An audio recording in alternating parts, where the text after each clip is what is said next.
Hello, we are Irene, Erika, and Gloria, and we are going to present our project. In this video, we are going to summarize our project following these parts: introduction, the product, analysis, product redesign, and conclusion.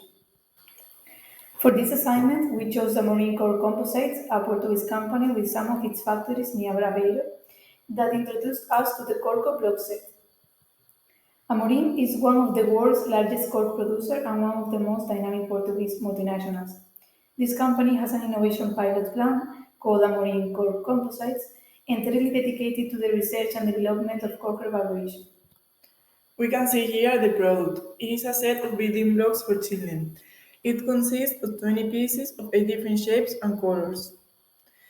The toys are produced from cork, a 100% natural material, a natural absorber of CO2.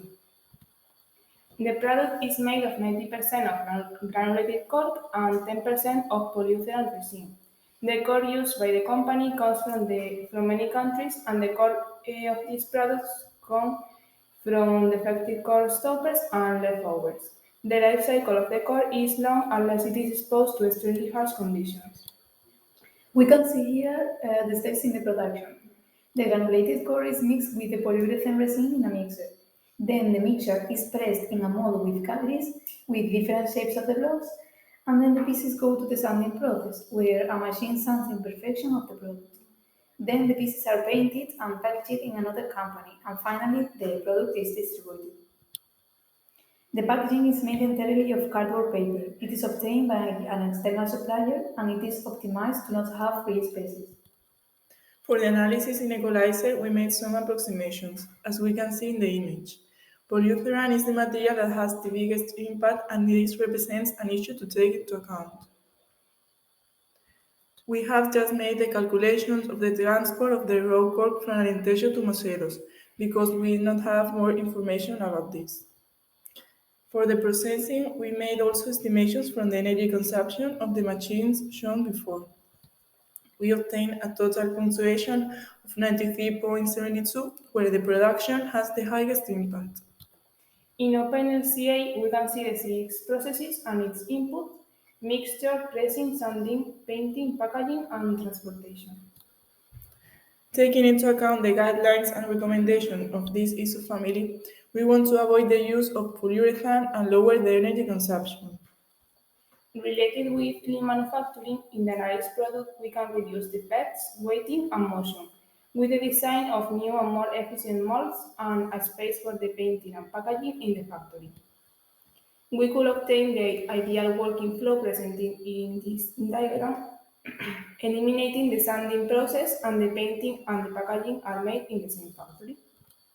We read numerous scientific articles focused on the search of a binding material for granulated cork to replace the polyurethane.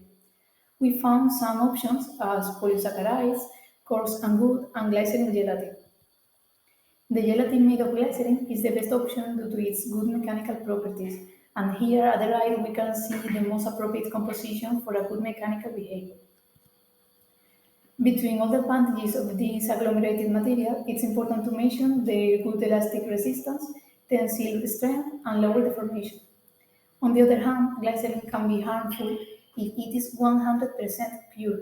Nevertheless, it is not our case because the glycerin used in the project is very diluted, which does not cause any harm. For the analysis of the redesigned product and its manufacturing in equalizer, we focused on the consumption, because the materials that replaced the polyurethane as a binder were not available. Therefore, with the elimination of the sanding process, we obtained the following results. Although we could not analyze properly the improvement in the production of the block set with this tool, we can logically understand how the measures diminished the consumption and its impact. We obtained a total punctuation of 19.28. Comparing both analyses, we have diminished the energy consumption and consequently its impact. Now, in OpenLCA, we have reduced from 6 to 5 processes, removing the sanding. To sum up, we came to the conclusion that we could improve our product and its manufacturing with two fundamental changes. First, the polyurethane represents a problem, especially to recycle and reuse. We found a better alternative, the glycerin gelatin, a material whose mechanical properties as a binder have been proved. Lastly, for the energy consumption issue, if we had more efficient and adaptive molds, we could avoid the sanding step. They can be metal molds with enough cavities that will also reduce the use of the press. This will entail an investment, but represent very benefits in the long run. In addition to fulfilling one of the most important objectives in this project, increasing sustainability. We will have the following processes diagram, a little far from the ideal, but with good improvements as we have seen in the analysis.